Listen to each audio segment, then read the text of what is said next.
हरे कृष्णा हरे कृष्णा। ओम नमः भगवते वासुदेवाय। ओम नमः भगवते वासुदेवाय। ओम नमः भगवते वासुदेवाय। मुखं करोति वाचालं पङ्गुलङ्घयति गिरिं यत्कृपातमहं वन्दे श्रीगुरुदिनतारिणे परमानन्दमाधवं श्रीचैतन्यईश्वरं।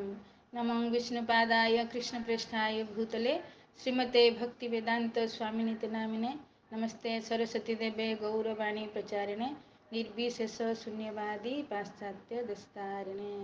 जय जगद्गुरु श्रील प्रभुपाद की जय। पतितान श्रील गुरु महाराज की जय। उपस्थित सभी भक्त वृंद की जय। श्रीमद् भगवत गीता की जय। कार्तिक मास की जय। निताय गौर स्थानात प्रेमानंदे। हरि हरि बोल। तो ढेर सारा शुभकामनाएं शुभेच्छा। पवित्र कार्तिक मासरे पुणी शुभ ब्रह्म मुहूर्त आम समस्ते एत सुंदर भगवत गीतार आश्रय अच्छे किसी बुझापी आम चेष्टा करुचे भगवान कौन कहना चाहते एते रहस्य जे जन्म जन्मांतर बीतीगला आम बुझीपारुने बोली तो ये फसीचे।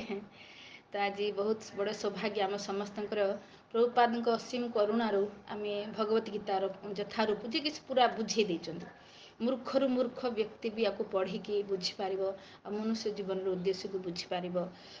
तो आम ए पहुँची जाइए भगवत गीतार नवम अध्याय जोटा नाम है राजविद्या राजगुह्य जोग।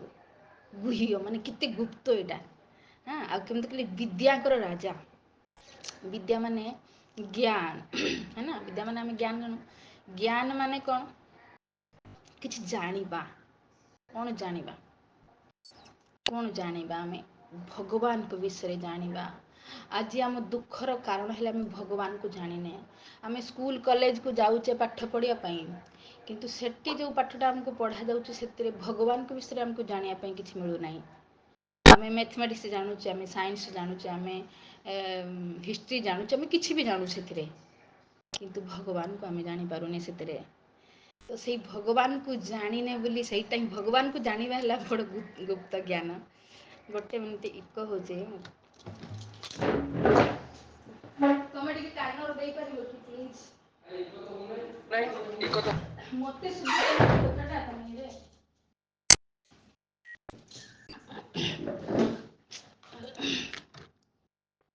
हरे कृष्णा हरे कृष्णा। तो मोरी कथा मत शुभुला तेणु डिस्टर्ब हो जाती। तो बहुत सुंदर। तो ज्ञान माने आम देखा ज्ञान को प्रकाश सहित तुलना कराई है ना। विद्या माने ज्ञान। तो ज्ञान को प्रकाश सहित तुलना कराई और ज्ञान को अंधकार सहित तुलना कराई है ना। अंधकार माने दुख। हाँ आउ प्रकाश माने सुख। आम ये खाली दृष्टांत बुझीपार दिन देखते सबकि देखो टेंशन नहीं माने आपको किसी भय लगे। मुझे काली यहाँ रास्त भाभी भाभी आसती आम गोटे जगह जाइलु पालपुर करके। तो सेटा फास्ट टाइम नुआ जाइछु। तो आम रातिर फेरुचु रात 9टारे माने से रास्ता आम के जाइनु आसिनी पूरा अंधकार कौन लाइटिंग ना। तो मुझे भावुली कथा को नहीं अज्ञान किसी जना ही नहीं कौटिकी जी आप बाटे जी रास्ता किसी जना नहीं। अंधकार माने दुख उनको अंधकार को अज्ञान अज्ञान को अंधकार सहित तुलना कराई। तो अज्ञान आज आम दुख तो पाचे केवल अज्ञान जो। तो आम देखा ज्ञान तो समस्ते अर्जन कर 3-4 वर्ष छुआ है मेचे एतिक बुझा नहीं कि जा पाठ पढ़ू ज्ञान अर्जन कर तो ज्ञान अर्जन कराऊँच किंतु कौन आम दुखर मुक्ति पाचे कि आप देखु दुख सबसे बड़ा दुख कौन आम समस्त जीवन में सबसे बड़ा दुख है जन्म मृत्यु बुढ़ापा बीमारी। हाँ खाली विचार करतु मृत्यु विषय आग को किसी जना नहीं मृत्यु निश्चय हम यहाँ किए न जाने। बहुत बड़ दुख सबुठ बड़ दुख जी मृत्यु। आपड़ केते कौन ये उपलब्धि करके रखिथे घर बाड़ी टंका पैसा पिला छुआ केते कौन एकाथरे सबू छाड़िया पड़ो आप हाँ सबू छाड़िया पड़ो सबुठ बड़ दुख मृत्यु। पुणी जन्म तो है आम भूली जाइचे जन्म भी बहुत बड़ दुख। मार गर्भरे आम जो आछुचे पूरा मुंडटा तौक थी गोड़ दिटा उपरक थी छोट छोट कुर्मी अनवरत कामुड़ू थे से सफ्ट सफ्ट स्किन को माँ गरम चटपटा खाऊ माने जो आम शरीर में पड़ू चिंता करूँ कि कष्ट हजार हजार माकड़ से एकाथारे कामुड़े जो पेन ସେଇଭଳିଆ ଆମେ ମେହସୁସ୍ କରୁ। ଦୁଇରେ ଯେତେବେଳେ ଆମେ ବାହାରକୁ ଆସୁ ସେ ଛୋଟ ଗୋଟେ ଜାଗାରୁ ଆମେ ବାହାରକୁ ଯୋଉ ଆସୁ ସେ ଯୋଉ ପେନ୍, ସେ ମାଆକୁ ବି ଯିଏ ଜନ୍ମ କରୁଛି ଯିଏ ଜନ୍ମ ହେଉଛି ଦୁଇ ଜଣଙ୍କୁ ହଉଛି ଭୟାନକ କଷ୍ଟ। ତାପରେ ତ ବିମାରୀ ତ ଜନ୍ମଠୁ ନେଇକି ମୃତ୍ୟୁ ପର୍ଯ୍ୟନ୍ତ ହିସାବ ନାହିଁ, ହିସାବ ନାହିଁ ଏତିକ ବିମାରୀ। ଆଉ ବୁଢ଼ାପା, ବୁଢ଼ାପା ଏମିତିକା ଦୁଃଖ ଭାବିଲା ବେଳକୁ ଡର ଲାଗିଲାଣି। ନିଜ ଶରୀର ଯେତେବେଳେ ସାଥି ଦିଏନି ଦୁନିଆରେ କେହି ସାଥି ଦେବେନି। କେତେ ବି ଆପଣ ଭଲ ପାଆନ୍ତୁ କାହାକୁ ବି, କେହି ପଚାରନ୍ତି। ଏଇ ପୁଅକୁ ମୁଁ ଥରେ ଗୀତା ନେଇକି ଯାଉଥାଏ, ଗୋଟେ ମାଆକୁ ବୁଝିଲ ଭାଇ ଗୀତା ନେଇ ଟିକେ ପଢ଼। ହେ ମୋ ପୁଅରେ ଏବେ 10 କ୍ଲାସ୍ ପଢ଼ିକି ତା ପାଠ ଦେଖିବି ନା ଗୀତା ଫିତା ପଢ଼ିତେ ବେଳା ନାହିଁ ଯାଅ। ତମେ ବେଳେ ଭାବୁ ସେଟା ଭାବୁଥାଏ ଗୀତା ପଢ଼ିତେ ବେଳେ ନାହିଁ କାହା ପାଇଁ ନା ଛୁଆ ପାଇଁ ପାଠ ପଢ଼ାଉଛନ୍ତି ଛୁଆକୁ।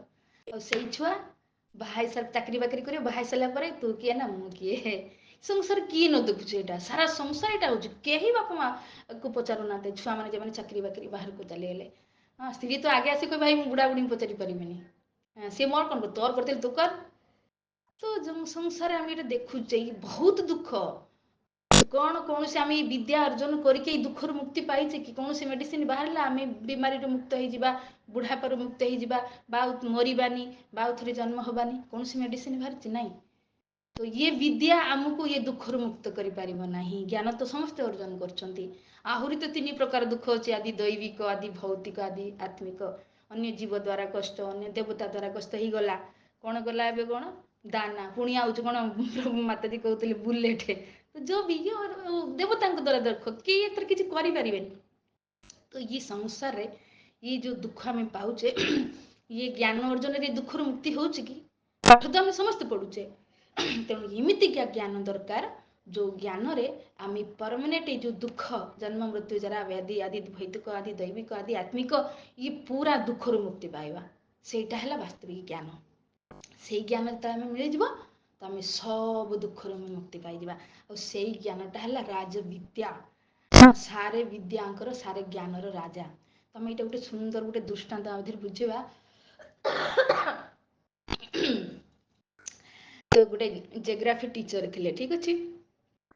ତ ସେ କ'ଣ କରନ୍ତି, ସେ ଯୋଉ ପାଠ ପଢିବାକୁ ଯାଆନ୍ତି, ତ ମୁଁ ତ ଗୋଟେ ମୁଁ ଥରେ କହିଥିଲି ବୋଧେ, ଭୁଲି ତ ଯାଉ ବୋଧେ, ଯେଉଁମାନେ ନୂଆ ଯୋଡ଼ୁଥିବେ ଶୁଣିବେ। ତ ଆମେ ଜ୍ଞାନର ମୁଁ ଏଠି ପରିଭାଷା ଦେଉଛି, ଗୋଟେ ଆଧ୍ୟାତ୍ମିକ ଜ୍ଞାନ, ଗୋଟେ ଭୌତିକ ଜ୍ଞାନ। ତ ଇଏ ଭୌତିକ ଜ୍ଞାନରେ ପାରଙ୍ଗତ ଥିଲେ, ଯୋଉ ଟିଚର ଥିଲେ, ଜିଓଗ୍ରାଫି ଟିଚର ଥିଲେ। ଭୌତିକ ଯୋଉ ଜଗତର ସବୁ ଜ୍ଞାନ ତାଙ୍କୁ ଥିଲା। ତ ସିଏ କ'ଣ କରନ୍ତି, କିନ୍ତୁ ଯେହେତୁ ପାଠ ପଢିବାକୁ ଗୋଟେ ନଦୀ କ୍ରସ୍ କରତେ ପଡେ, ନୌକାରେ ବସିକି ଯାଆନ୍ତି। ତ ସେଦିନ ଭାଗ୍ୟକୁ ନୌକାରେ କେହି ନାହାନ୍ତି, ତେଣୁ ଏକଲା ଅଛି। କ'ଣ କରିବେ, ଟିଚର ମାନଙ୍କର ଅଭ୍ୟାସ ବକର ବକର କରିବା। ତ ସେ ପଚାରୁଥାଏ, ରେ ନାଉରିଆ ଭାଇ, କ'ଣ ତମର ଏଇଟା ହିଁ ପେଶା, ଆଉ କିଛି କାମ କର ନା ଖାଲି ଲୋକମାନଙ୍କୁ ବା ସେଇଥିରେ ପାରାଅ? ନା ସାର୍ କ'ଣ କରିବା, ଆମ ଜିନ୍ଦଗି ଆମର ପୁରୁଷ ଏଇଆ କରୁଥିଲେ, ଆମେ ବି ଏଇଆ କରୁଛେ, ବସ୍ ଲୋକମାନଙ୍କୁ ପାରେଇବା, ଯାହା ପଇସା ମିଳେ ବସ୍ ଆମର ପରିବାର ସେଇଥିରେ ଚାଲେ। ଆଚ୍ଛା, ତାହେଲେ ତୋର ଏଇଥିରେ ଯଦି ପରିବାର ପୋଷଣ, ତୁ ତ ଜାଣିଥିବୁ ନଦୀ ବିଷୟରେ, ନଦୀଟା କେଉଁଠୁ ଆସିଲା କେଉଁଠିକି ଗଲା। କହିଲା ସାରେ ନଦୀ ବିଷୟରେ ମୁଁ ଜାଣି କ'ଣ କରିବି, ମୋର କାମ ହେଲା ଲୋକଙ୍କୁ କେମିତି ପାର କରି, ନଦୀ ବିଷୟରେ ମୁଁ କିଛି ଜାଣିନି। କହିଲା ଆଚ୍ଛା, ନଦୀରେ ତୋର ରୋଜଗାର ହେଉଛି, ତୁ ନଦୀ ବିଷୟରେ କିଛି ଜାଣିନୁ? ତାହେଲେ ନଦୀର ଗଭୀରତା ତ ଜାଣିଥିବୁ, କେତେ ଗଭୀର ଆର। ନା ସାରେ ନଦୀର ଗଭୀରତା ବି ମୁଁ ଜାଣିନି। କ'ଣ ଜାଣିଛୁ, ଅଧା ଜିନ୍ଦଗି ପଳେଇଲା, ତୁ ନଦୀ ବିଷୟରେ କିଛି ବି ଜାଣିନୁ? ଏଇ ସମୟରେ କ'ଣ ହେଇଛି, ଗୋଟେ କଳାହାଣ୍ଡିଆ, ବର୍ଷା ଦିନ ଥିଲା, କଳାହାଣ୍ଡିଆ ମେଘ ଗୋଟେ ଆସିଲା। ଆଉ ମେଘ ଆସିଲେ ତୁଫାନ ଆସିବ। ଯେହେତୁ ନୌକାରେ ବି କେହି ଲୋକ ନଥିଲେ, ନୌକା କ'ଣ ହେଲା, ହାଲଙ୍ଗ ପଟମ ଚଲେଇଲା। ତ ସେ କହିଲା ସାରେ ଆପଣଙ୍କୁ ପହଁରା ଆସେ? ତ ସାରେ କହିଲେ ନା ତ, ମତେ ତ ପହଁରା ଆସେନି। କହିଲା ସାରେ ଆପଣଙ୍କୁ ପହଁରା ଆସେନି? ତ ମୁଁ ତ ନଦୀ ବିଷୟରେ ଜାଣିଥିନି, ଆପଣ କହୁଥିଲେ ମୋର ଅଧା ଜୀବନ ଗଲା। ଆପଣ ପହଁରା ଜାଣିନାହାନ୍ତି, ଆପଣଙ୍କର ପୁରା ଜୀବନ ଗଲା। କାହିଁକି ନା ମୁଁ ତ ଏବେ ଏକୁଟିଆ ନୌକାକୁ ଏଇ ଯେ ତୁଫାନରେ ଚଲେଇ ପାରିବିନି, ମୁଁ ତ ଡିଆଁ ମାରିଲି, ପହଁରିକି ପଳେଇବି, ଆପଣ ଏଇଠି ମଲେ, ପୁରା ଜୀବନ ଆପଣଙ୍କର ଗଲା। ତ କହିବାର ଉଦ୍ଦେଶ୍ୟ ଏ ସଂସାର, ଆପଣ ପ୍ରଫେସର, ଡକ୍ଟର, ବଡ଼ ବଡ଼ ଡିଗ୍ରୀ ହାସିଲ କରିଛନ୍ତି ଭୌତିକ ବିଦ୍ୟାରେ, କିନ୍ତୁ ଭବସାଗରକୁ ପାରେଇବା ଯଦି ଆପଣଙ୍କୁ, ସନ୍ତରା ମାନେ ପହଁରିବା ଜଣା ନାହିଁ, ଭବସାଗରକୁ ପାରେଇବା ଜଣା ନାହିଁ, ଆପଣ ସବୁଠୁ ବଡ଼ ମୂର୍ଖ। କିନ୍ତୁ ଜଣେ ଝୁପଡ଼ିରେ ଜନ୍ମ ହେଇଛି, ପାଠଶାଠ କିଛି ପଢ଼େନି, କିନ୍ତୁ ତାକୁ ଭବସାଗରକୁ ପାରେଇବା ଜଣା ଅଛି, ସେ ପହଁରା ଜଣା ଅଛି, ସେ ସବୁଠୁ ବଡ଼ ଚାଲାକ। ତ ଏଇଟା ହେଲା ଜ୍ଞାନର ଅନ୍ତର। ଆପଣ ଭୌତିକ ଜ୍ଞାନରେ କେତେ ବି ପାରଙ୍ଗତ ହେଇଯାଆନ୍ତୁ ନା କାହିଁକି, ତ ସଂସାରରେ ଆବାଗମନ ଚାଲିତେ ରହିବ। ଆଉ ସଂସାର ଦୁଃଖ ତ ଆପଣ ମତେ କହିଦେଲି, ଏ ସାରା ଭାଗବତ ଗୀତା ଏଇଟାই କହୁଛି। ଭଗବାନ ସ୍ୱୟଂ କହୁଛନ୍ତି ଜନ୍ମ ମୃତ୍ୟୁ ଜରା ବ୍ୟାଧି ଦୁଃଖ ଦୋଷାନୁ ଦର୍ଶନ। ଦୁଃଖକୁ ଦେଖରେ ଭାଇ, ଫିର ବୈରାଗ୍ୟ ଆଣେ ସଂସାର। ତମକୁ ଏତେ ଦୁଃଖ ପାଇଲା ପରେ ଏଠୁ ବାହାରିବା ପାଇଁ ଚେଷ୍ଟା ବି କରୁନ ଥରେ ବି। कौन सी मेडिसिन तो बाहर तुम कौन सी कहारी साइंटिस्ट भितर दिमाग रे पसैकी बाहर करनी ए मेडिसिनटा बाहर कर कहीं बुढ़ाई हेबेनी जिते बाल को कला करनी आखिरे चश्मा लगे नियंतु आखिरे बुढ़ा हम मर तो ये जिते ये ज्ञान जिते जाना आउ ये संसार को आसबार दुख पाइबा यहाँ सब बड़ ज्ञान से ज्ञानटा जानापी आमको भगवत गीता पढ़िया भागवतम पढ़िया बा शास्त्र जो रचना कर अनेक शास्त्र तो पढ़ी तो आमको बेला ना बस ये दीटा पढ़ा गीता भागवत जो ज्ञान रे आम यही भवजगत रू पारेबा तो भगवान ये जो अध्यायटा ना देते राजविद्या माने यही विद्या साहाय्य आम संसार को पारे जा ना ये संसार को आसवा ना कष्ट पाइबा खत्म तो से कौन करते हम जो अध्याय 34टा श्लोक अच्छी तो लास्ट श्लोक रे भगवान कहे जदि तुम पारमेंट दुखर मुक्ति पाइबा चाहूच ताने कौन कर ना मन मना भव तुम मन रे मते भाव मद भक्त मोर भक्त हुओ मत जाजी मते पूजा कर माम नमस्कुरु मते नमस्कार करो। हाँ तो प्रति जाने प्रिय सी मु तुमको प्रतिज्ञा करके कहूँ तुम मोर प्रिय हम आ तुम मो पाखक निश्चय फेरी आसो तो मो पाखक फेरी आसला ना तुम संसार को आइब ना दुख पाइब तो बास आ ये श्लोक एत इंपोर्टाट चिंता करूँ तो ये तो कहले पुणी अष्टम 18 अध्यायर 65 नंबर श्लोक से गोटे कथा को रिपीट करटा राजविद्या जदि आम जानी जाइए भगवान को चिंतन करिवारे भगवान को पूजा करुचे भगवान को प्रणाम करुचे बास आम जीवन सफल किंतु जदि आप बहुत किसी जानी भगवान को प्रणाम करना भगवान को पूजा करना भगवान को चिंतन करना भगवान को कर्म करना जड़े पुनरपि जन्मम पुनरपि मरणम पुनरपि जननी जठरे शयनम ये चलते रहीटा ही ज्ञान तो किए जानूचे आप चिंता कर संसार को पूरा नजर पकातु केते जन कृष्ण को चिंतन करुचंती आ कृष्ण को जानी ना चिंतन करवा तो दूर कथा तो से प्रभुपाद ये पर्पट बहुत सुंदर कले जानापी आमको साधुर संग आवश्यक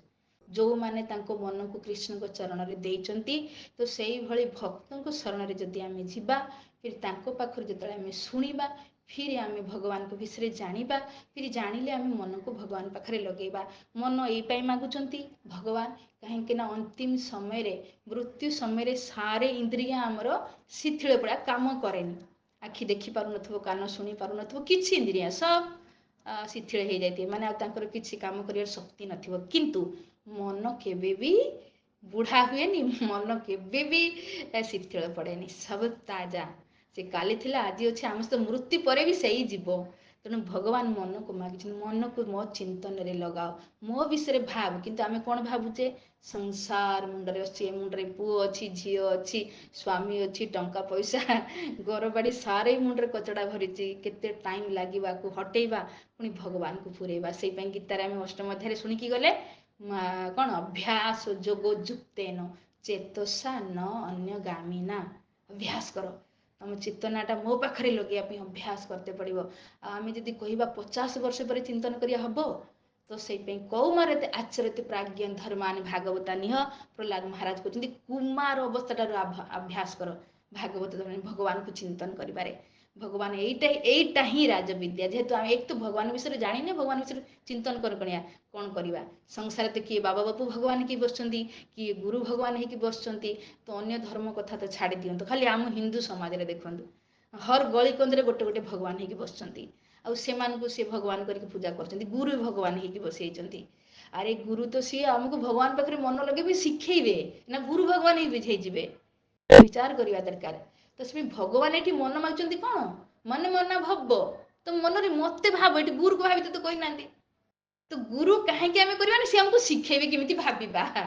कहीं सी स्वयं भावुं कृष्ण को मन में कृष्ण छड़ा कि ना तेणु से गुरु को ग्रहण करवा दरकार जी आमको आम मन को भगवान को चरण लगेबारे साहाय्य करेंगे फिर आम भगवान को चिंतन करवा मनन करवा पूजा करवा अर्चना करवा जो भी भक्ति जो कहले भगवान प्रभुपाद पर्पट रे लिखिले यहाँ ही भक्ति कहीं आम भगवान देखते विचार करूँ भगवान ही तो सब देना ना यहाँ तो आम भूली जाइए भगवान को आम खाऊे हवा पानी प्रकाश जहाद्वारा आम जीवन चलती कि देखा भगवान को बाद दे देचे किए बाबा बापू को भगवान करके चिंतन तांकर पूजा अर्चना करुचे तो कौन हम आमर गति कौन हम फिर यही संसार आसिक फसवा और जो दुखालय अष्टम अध्याय भगवान कहीगले संसार टाक मामू केते पुनर्जन्म दुखालय मो श्वास तुम मत प्राप्त करनेला ତମେ ଦୁଃଖାଳୟ ଅଶାଶ୍ୱତ ଜଗତକୁ ଆଉ ଆସିବନି।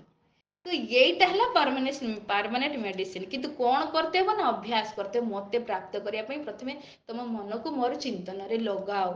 ତ ଏଇଟା ହିଁ ରାଜବିଦ୍ୟା। ଯଦି ଆମେ ଭଗବାନଙ୍କୁ ଜାଣିନେ ମନ କେତେବେଳେ ତାଙ୍କ ପାଖରେ ଲଗେଇବା? କେମିତି ଲଗେଇବା? ତମେ ଆଗେ ଜାଣିବାକୁ ପଡ଼ିବ। ଜାଣିବାକୁ ହେଲେ ଆମକୁ ଭଗବତ ଗୀତା ପଢ଼ିବାକୁ ପଡ଼ିବ। ପଢ଼ିକି ଯଦି ଆମେ ବୁଝିପାରୁନେ ତଥାପି ସାଧୁ ସଂଘ ଆମେ ଖୋଲିଛେ ସେ ପାଇଁ, ଯେ ପ୍ଲାଟଫର୍ମ ଖୋଲିଛେ। ଆସନ୍ତୁ, ସାଙ୍ଗରେ ଆସିକି ବୁଝନ୍ତୁ ଆଗେ ଭଗବାନ ବିଷୟରେ। ଫିର ଆପଣ ଗୋଲ ଏଥିରୁ ଯଦି ଜାଣିବେ ସତ ତ ଏଠି ମୁଁ କେତେ ବି ଯଦି ମୁଁ ରୋଜଗାର କଲେ ଲାଷ୍ଟରୁ ମୋତେ ତ ଏ ରତନ ଟାଟା ବଞ୍ଚିଲା, ତାର ଧନ ତାକୁ ବଞ୍ଚେଇକି ରଖିପାରିଲା। ତ ଯୋଉ ଧନ ପଛରେ ପଡୁଛି ଆଖିରେ ତ ହାତ ଖାଲି, ସବୁ ତ ଯିବ ଏଇଠି। ତ ଫିର ମୁଁ କୃଷ୍ଣ ରୂପୀ ଧନକୁ ପ୍ରାପ୍ତ କରିବା ପାଇଁ କାହିଁକି ମେହନତ କରିବିନି? ଏଇଟା ହିଁ ରାଜବିଦ୍ୟା। ଏଇଟା ହିଁ ଯିଏ ଜାଣିଗଲା ଯେ ଭଗବାନଙ୍କୁ ପ୍ରାପ୍ତ କରିବାର ମାର୍ଗ ଯିଏ ଜାଣିଗଲା, ସେହି ବାସ୍ତବିକ ସଂସାର ଜ୍ଞାନୀ। କାହିଁକି ନା ଜାଣିଛି ସିଏ ଆଉ ଏ ସଂସାରକୁ ଆସିବନି, ଯୋଉ ସଂସାରଟା ନାଁ ହେଲା କ'ଣ କାରାଗାର।